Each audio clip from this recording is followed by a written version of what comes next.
Hello and welcome back to Would You Rather. I'm your host, davidinark. Thank you guys so much for tuning in to watch this episode where we answer some of life's most pressing questions, like this one. Would you rather be born with red hair or have $100 stolen from you?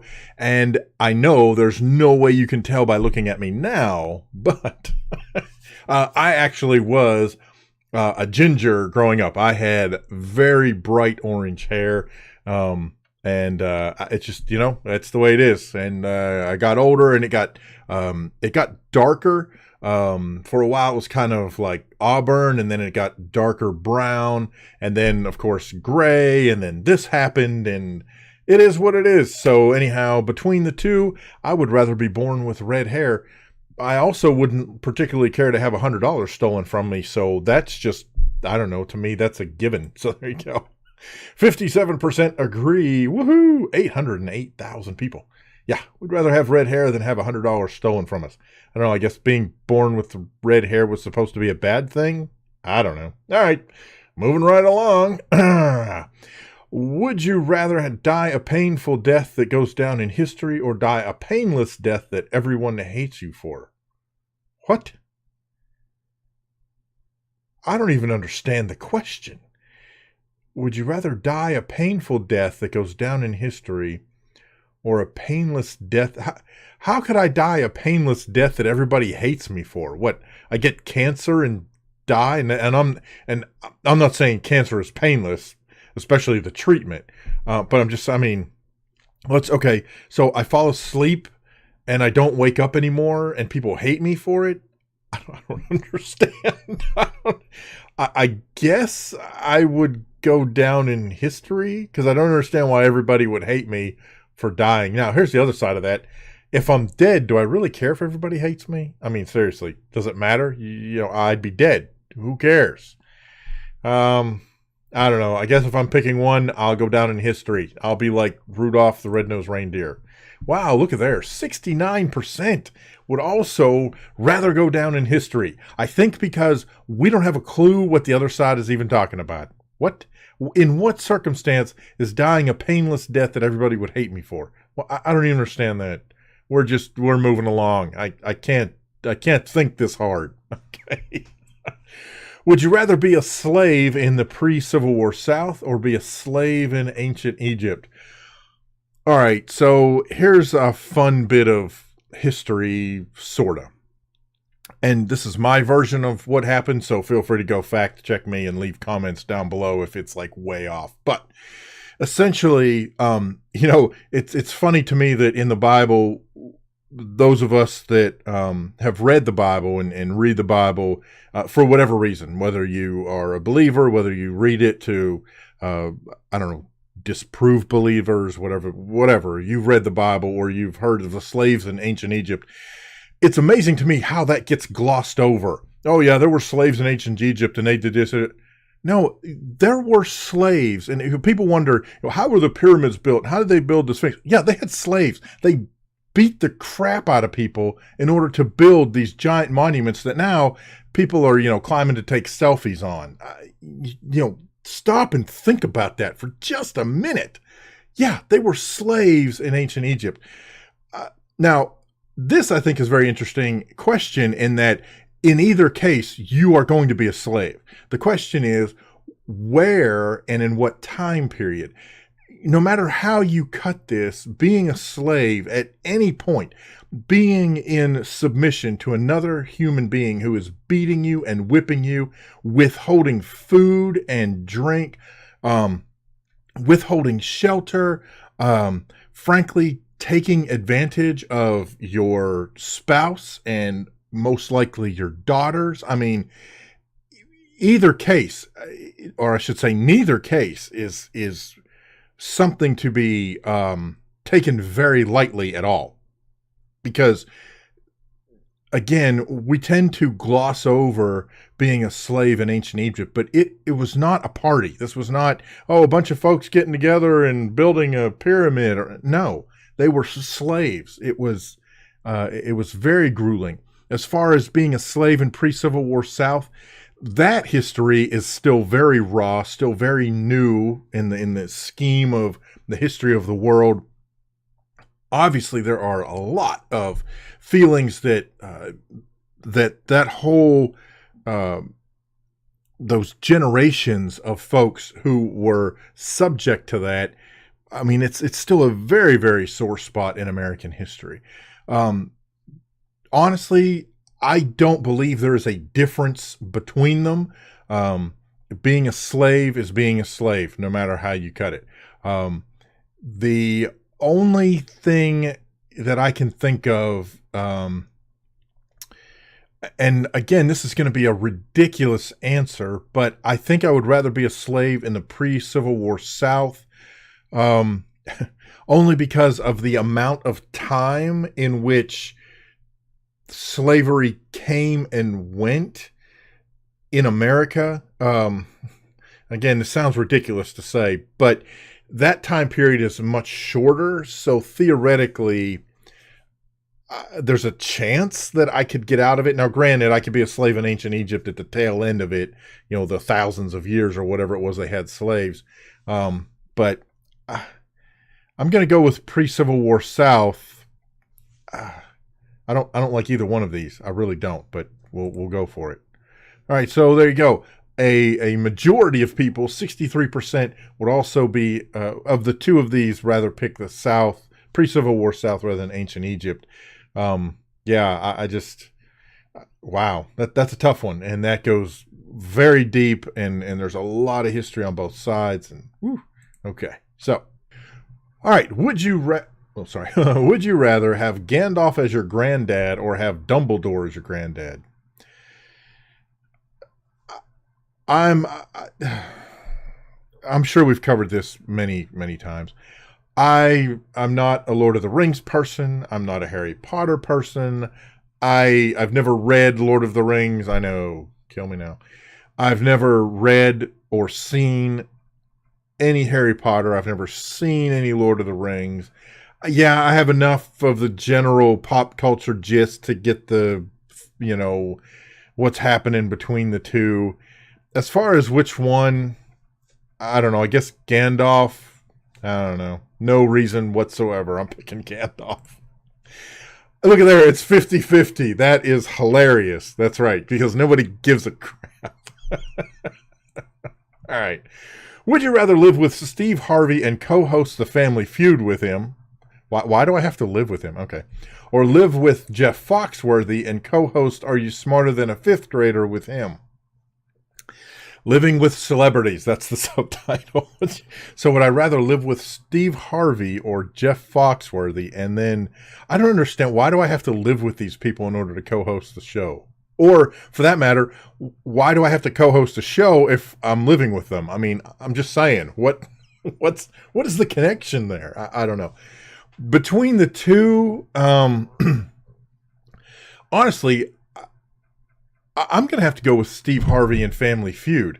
Now, having said that, I'm a huge Jeff Foxworthy fan. I love the show when it was on. Are You Smarter Than a Fifth Grader?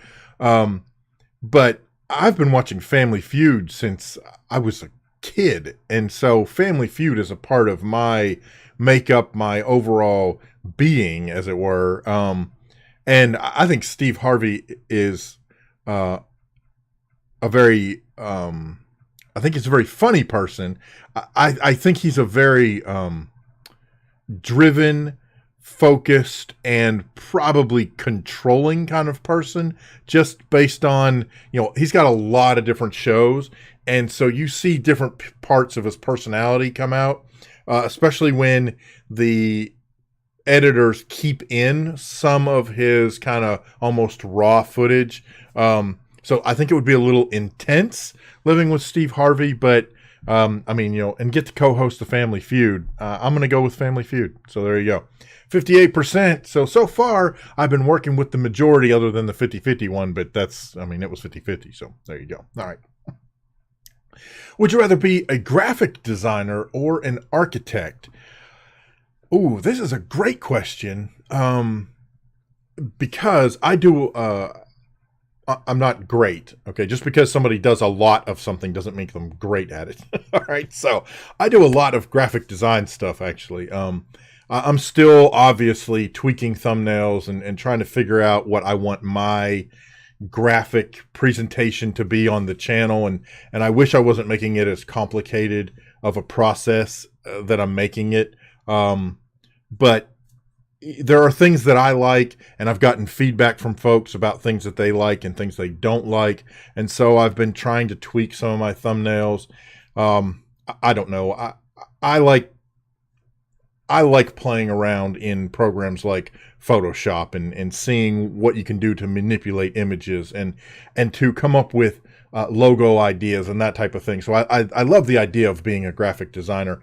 As far as an architect, I like the idea of taking that art, the concept, and creating a 3D building, house, whatever out of that. I actually got to dabble a little in architecture when I mean that literally, dabble very, very little. Essentially, I was working with the architect who let me back up. The education service center where I work was building a new building. The architect came in and was presenting his ideas. And there were a couple of things that he had laid out that, frankly, didn't make sense to me as someone who was going to be in the building. And so I brought those up and worked with him to tweak what my ideas were in terms of laying some of the stuff out. And he just flat out asked me, he was like, man, have you ever considered being an architect? Because I mean, this actually works great for what you guys are doing, and I appreciated that. And he could have just been blown smoke, whatever. But in any case, I thought it was very cool that I got to make those changes that were implemented, by the way. And some of it was little things, like one of them, for whatever crazy reason, they had the bathrooms on the first floor across the hall from the bathrooms on the second floor. Why would you do that? Why wouldn't you stack the bathrooms above each other to save on plumbing and routing and all that kind of stuff? Just saying. They also had the telco, which is where all of the networking comes into the building.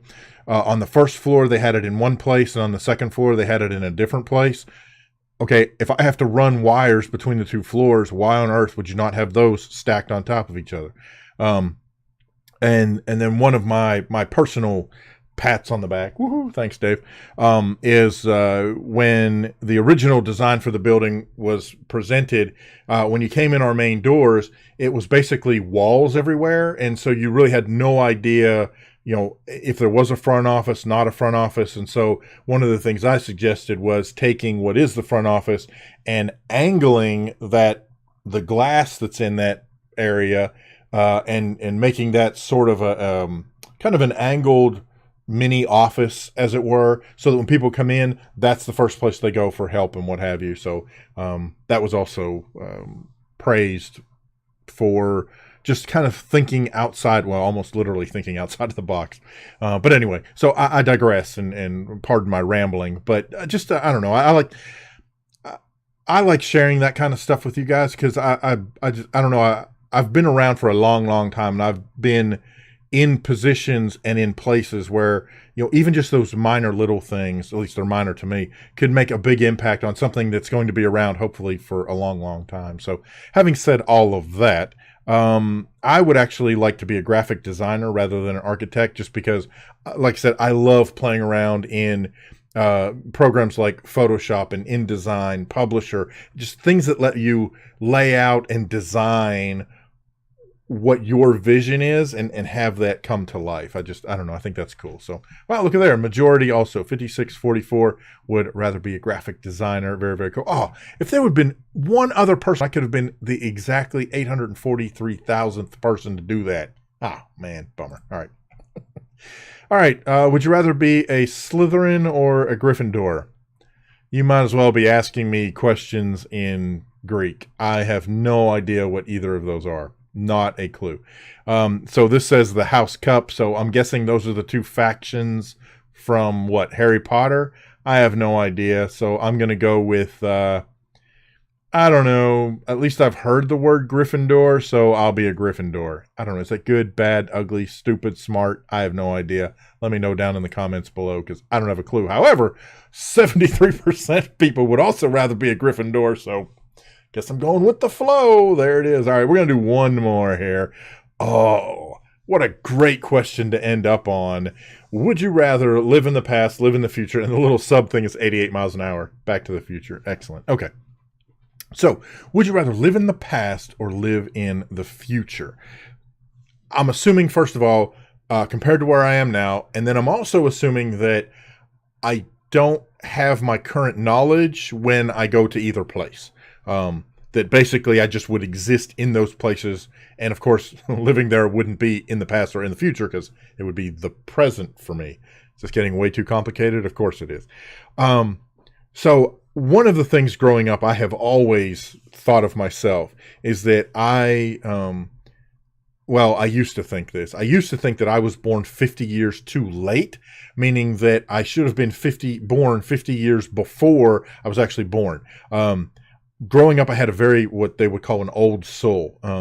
I really enjoyed really old things and the concept of very old ways of life. And by very old, I'm talking, at one point, I was a huge, fan, for lack of a better word.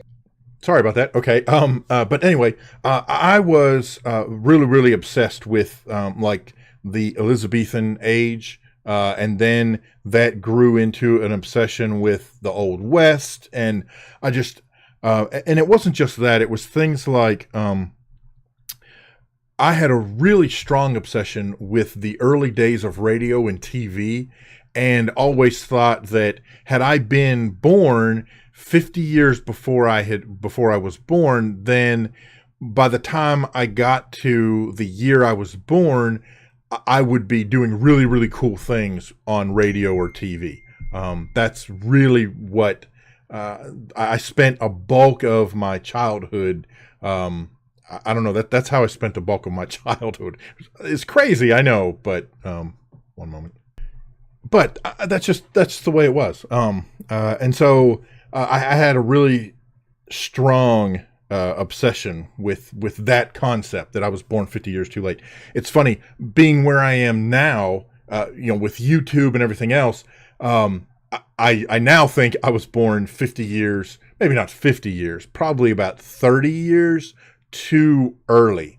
I think if I had been born 30 years after I'd been born, so essentially that would make me roughly 20 years younger than I am.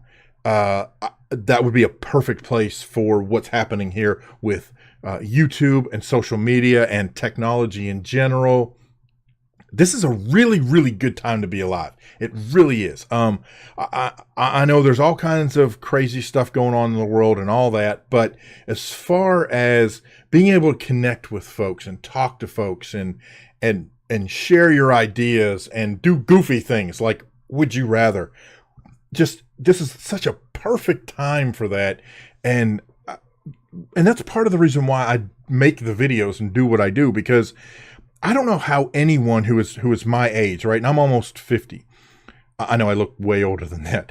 But I'm almost 50, and it amazes me that people who are my age aren't jumping onto this. I mean, we didn't have anything like this growing up, and yet, in a way, we've always been moving toward this because we had, we were there when video games were first created and first came out and were in arcades, and then had things like Commodore 64s and all this old technology, and when IBM PCs were suddenly something you could put in your house. I'm not saying they were cheap. I'm just saying you could put them in your house. And then we started playing games, and then that grew into this online world of chatting with people, and then that grew into things where you could actually have a webcam and you could see people, and it's grown and grown and grown. This is a great time to be alive in terms of all of this connectivity and being able to interact socially. And I never dreamed that growing up we would come to a time where I could talk to a camera, but what I'm doing really is talking to you, watching me, and be able to have a video out there that you would watch, that you could watch, and then that you could respond to by leaving comments below. And then I, in turn, can respond back to you and end up building a conversation with folks that are all over the world. I mean, that is just mind-boggling. So the present is a wonderful place to be. I know it doesn't always feel like it, but really, it really is. So then let's move to the next thing and live in the future. Would I rather live in the future? What's really cool about that idea is we have no idea what that's going to look like. Think about some of the things that weren't even around, even say 5 years ago, 7 years ago, right? Even let's say 10 years ago. And maybe that's stretching it for some of you in terms of what you might remember going back that far. But if you think about, let's just say 5 years ago, some of the things that didn't exist, some of the things you couldn't do, or things that may have existed but have changed and evolved to where they are now, and the things that are going to come that no one has even thought of at this point. And I'm not just talking apps and devices, but entire forms of communication that haven't been dreamed of yet are just around the corner, about to come out in the future. And you can get into all the crazy stuff, people flying around and all that, whatever. That may or may not happen. Frankly, the thought of driving flying cars scares the crud out of me. People can't drive on the road. I can't imagine giving them free rein in the sky. Although I am going to make a side note here. It's funny to me that in a lot of movies, when you see vehicles that are flying, take Star Wars, for example. When you see vehicles that are flying, massive vehicles, you have this mass transit system up in the air, they all still drive around in lanes. I have a hard time believing that's how people are going to be. I just don't see that. I think it's going to be mass chaos. I know people are like, well, it is going to be mass chaos until that's why you're going to have laws and blah, blah, blah. I still think people are going to be flying crazy all over the place, man. But anyway, who knows? So living in the future might be even better in terms of what we're able to do than what we can do right now. So I would say that I would much rather live in the future than in the past. Because, and that's easy for me to say right now because I'm here and I know the past. So I know some of the really awful things that happened in the past. I know some of the really cool things that happened in the past. But again, if I don't have my current knowledge, then living in the past, and again, this doesn't say how far back, but living in the past, do I end up, doing the same thing I just did to end up right where I am right here, answering this question and asking you guys where you would rather live? I mean, for all I know, maybe that's what's already happened. I was in the past and I came back, lived my life the exact same way because that's what would happen, because I would have no prior knowledge, and suddenly I am right here at the convergence of living in the past and living in the present, and I've come to this point. Mind blown? I don't know. Maybe it's too deep. Anyway, short answer, I'd rather live in the future. So there you go. Look there. Once again, woo, majority rules. All right, 71% would also rather live in the future. There you go. I don't know. Let me know all of your thoughts, questions, problems, suggestions, horror stories, all that good stuff. Special thanks to War Heroes Gaming for supporting me on Patreon. I know we haven't connected in quite a while now, and we got to remedy that, buddy. We got to get connected so we can do some multiplayer and get some videos going, that kind of stuff. And I appreciate your support on Patreon, and I appreciate everyone's support who subscribes and watches, leaves comments and likes and shares, all that kind of good stuff. Because seriously, I think I'm at 4,300 and some subscribers. Holy cow, that's crazy to me. I cannot thank you enough for your continued support, the feedback you guys give me, everything you guys are doing that makes this channel what it is. I'm an old guy recording games and having fun. And I hope if you, again, I'm rambling, sorry, but if you have one thing to take away from all the goofy stuff I put on this channel, it's this. Don't ever grow up. I mean, seriously, you're going to grow up, your body's going to change, things are going to happen, whatever. But try to always keep a little bit of youth inside you. Always be excited about something, whatever it is that excites you, that you can't wait to see, you can't wait to find out. Keep a part of that. I mean, really, just, I don't know. That's why I love doing this. I love checking out brand new games. I like answering questions that I hadn't seen before, and sometimes some of the ones that I had seen before. It's just, have some fun. Life already has way too many serious things going on in it. Just remember to have fun. So, anyway, there you go. Thank you so much for watching, and we'll see you next time.